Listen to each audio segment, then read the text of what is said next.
This morning I want to share with you some of the Base and Bling products that Close to My Heart has recently come out with. They are fantastic, and I'm going to show you how to make a little ribbon flower using some of our ribbons. At the end it's going to look like this. So this is a ribbon I made last weekend. I actually made this one just using products I already had existing from Close to My Heart. So the satin ribbon and then a shimmer brad, which is an older product, but I had it in my stash and it went perfectly. And I mounted it on some of our fabric and I used some hook and loop dots.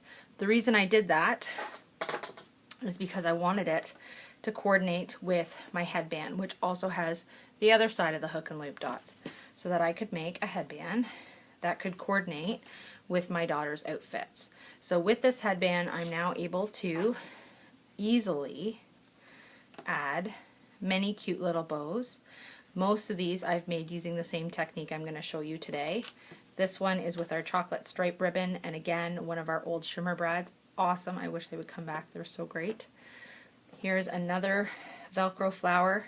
This one's using our red chevron ribbon, and then one of the one of the Base and Bling accessories that you can actually buy specifically for them. So they come in a pack like this.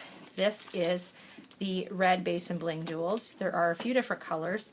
They can be used in paper crafting and card making. By all means, you can mix and match your accessories, but these ones were brought out specifically in mind with creating some beautiful jewelry.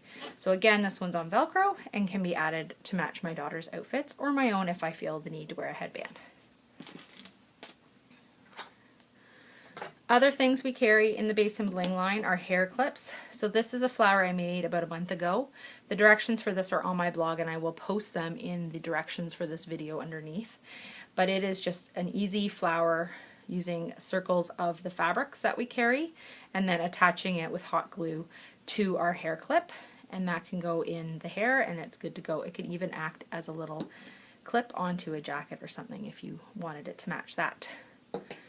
Here is another headband I've made. This one's using our Sparkle and Shine fabric, and as well has a center from our Ruby mini medleys, and then a little bit of the Base and Bling. And I've wrapped it in some of our twine, baker's twine that came in the mini medley, just to add something a little different and to cover that silver base of the headband. It's really up to you what you want it to look like. It can be anything you want. They are so fun to make and are so popular for teens and preteens who are really into making sure they've got pretty things for their hair. Another item we have in the Base and Bling line is a necklace kit. This is a great starter piece because everything you need to create your necklace comes in the kit, including the instructions.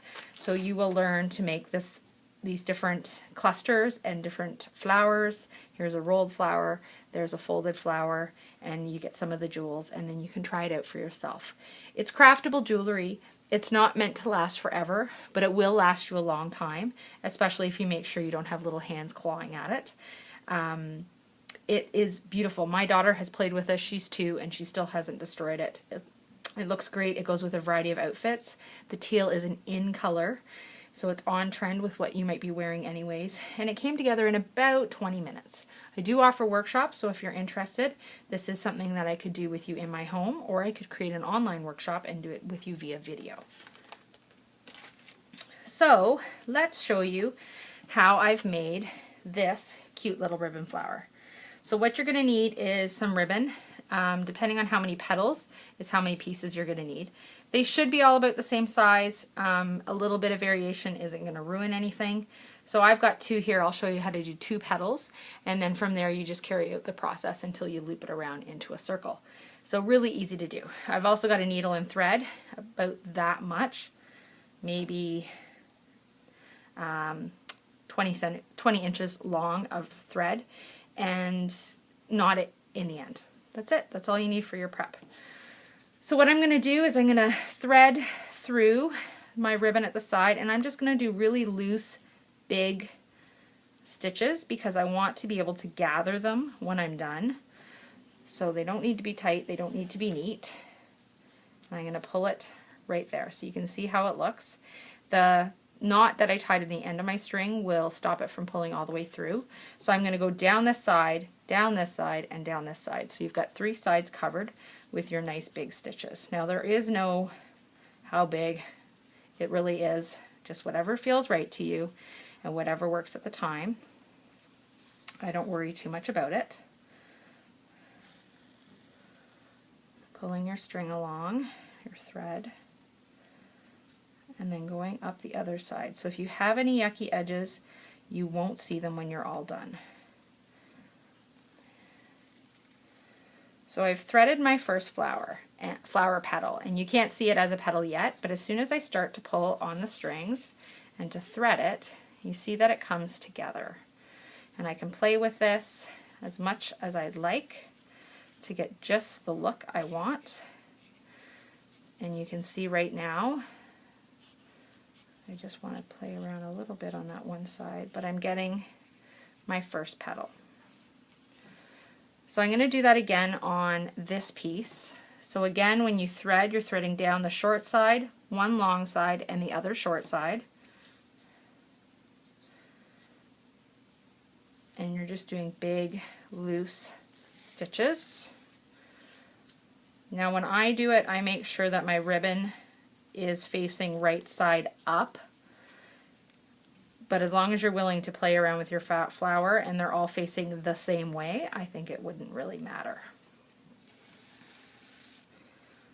Okay, so this one's already started to gather as I've stitched it, and that's fine.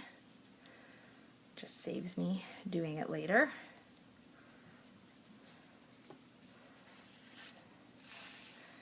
And then I've gathered it right onto the same thread. So the nice thing about this is it's a one thread project. I'm not needing to stitch many little petals. They all go onto the one. Now I've got 2, and if I add 3 more, I'll end up with a full flower.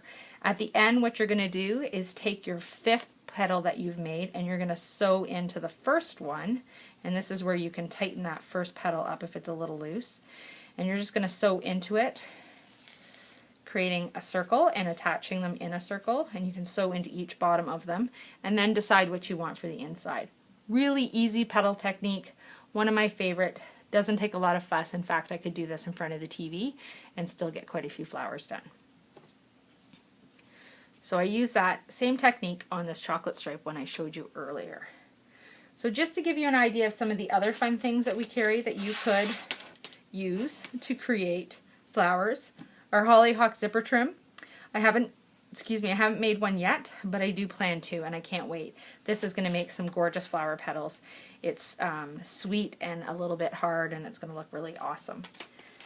Here are some of our fabrics. So these are our Sarita textiles. So in a textile pack, you do get 3 fabric swatches, and you can use them for all sorts of projects. It doesn't have to be for our Base and Bling. It could be for scrapbooking, could be for card making. You could actually sew some stuff if you're sewing thrifty and crafty, and they're gorgeous fabrics. They do coordinate with our color palette, and they are on trend in fashion, so you will see these colors and patterns throughout other things, but you can get them straight from Close to My Heart. Here's our Chantilly fabric selection. So this is from last catalog, but is still available in this catalog as well. Bright, beautiful, so many great things you could do with this. This is our Sparkle and Shine textile collection. This matches the upcoming Sparkle and Shine paper that we have coming out for the holiday season, and it's really gorgeous. Particularly, I love the gray houndstooth, which is really on trend right now. And then lastly, we have the For Always textile pack. So this is black and white, beautiful graphic prints, one with some nice writing. So many great things that you could create with this, including some really beautiful pieces. So if you haven't checked out our Base and Bling yet, I encourage you to do so. There are so many options. Not only do we have the headbands and the hair clips and the necklaces that I've showed you today, but we also have rings and cuffs for the arm. You can check them out at my website at braymontgomery.ctmh.com, and if you're in Canada, you can order from me. And if you are not in Canada, then message me and I will hook you up with one of my sweet friends down south of the border. Thanks!